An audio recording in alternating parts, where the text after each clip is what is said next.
Gigio Bresciani, allenatore dell'Amatori Vasken, allora 6-2, un risultato buono per l'Amatori che conquista 3 punti e forse fa anche un passo avanti in classifica.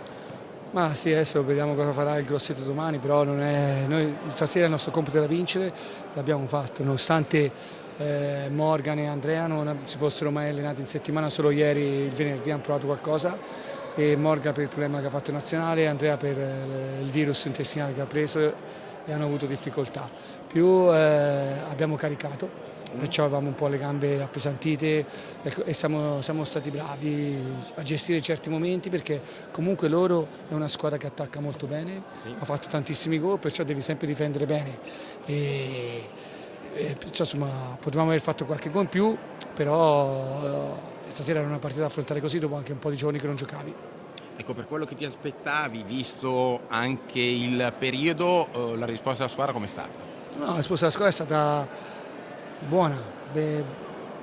Diciamo che sapevo le difficoltà perché le gambe erano pesanti, avevo ancora dolore, però bisognava farlo, bisognava rischiare questa cosa e adesso cerchiamo di recuperare e pensiamo già al Porto di giovedì.